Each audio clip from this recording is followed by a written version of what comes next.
Praise the Lord. സങ്കീർത്തനങ്ങൾ 64 അധ്യായം അതിൻ്റെ 1 മുതൽ 10 വരെയുള്ളതായ വേദവാക്യങ്ങൾ. ദൈവമേ, എൻ്റെ സങ്കടത്തിൽ ഞാൻ കഴിക്കുന്ന അപേക്ഷ കേൾക്കണമേ. ശത്രുഭയത്തിൽ നിന്ന് എൻ്റെ ജീവനെ പാലിക്കണമേ.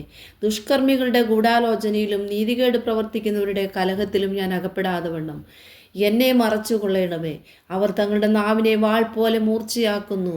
നിഷ്കളങ്കനെ ഒളിച്ചിരുന്ന് എയ്യേണ്ടതിന് അവർ കൈപ്പുള്ള വാക്കായ അസ്ത്രം തൊടുക്കുകയും ശങ്കിക്കാതെ പെട്ടെന്ന് അവനെ എയ്തു കളയുകയും ചെയ്യുന്നു. ദുഷ്കാര്യത്തിൽ അവർ തങ്ങളെ തന്നെ ഉറപ്പിക്കുന്നു. ഒളിച്ചു കണിവയ്ക്കുവാൻ തമ്മിൽ പറഞ്ഞു വെക്കുന്നു. നമ്മെ ആർ കാണുമെന്നവർ പറയുന്നു. അവർ ദ്രോഹസൂത്രങ്ങളെ കണ്ടുപിടിക്കുന്നു. നമുക്ക് ഒരു സൂക്ഷ്മസൂത്രം സാധിച്ചു പോയി എന്ന് പറയുന്നു. ഓരോരുത്തൻ്റെ അന്തരംഗവും ഹൃദയവും അഗാധം തന്നെ. എന്നാൽ ദൈവം അവരെയും അമ്പുകൊണ്ട് അവർ പെട്ടെന്ന് മുറിവേൽക്കും. അങ്ങനെ സ്വന്തം നാവ് അവർക്ക് വിരോധമായിരിക്കിയാൽ അവർ ഇടറി വീഴുവാനിടയാകും. അവരെ കാണുന്നവരൊക്കെയും തലകുലുക്കുന്നു. അങ്ങനെ സകല മനുഷ്യരും ഭയപ്പെട്ട് ദൈവത്തിൻ്റെ പ്രവൃത്തിയെ പ്രസ്താവിക്കും. അവൻ്റെ പ്രവൃത്തിയെ അവർ ചിന്തിക്കും. നീതിമാനെ യഹോവയിൽ ആനന്ദിച്ച് അവനെ ശരണമാക്കും. ഹൃദയപരമാർത്ഥികൾ എല്ലാവരും പൂക്കിഴും.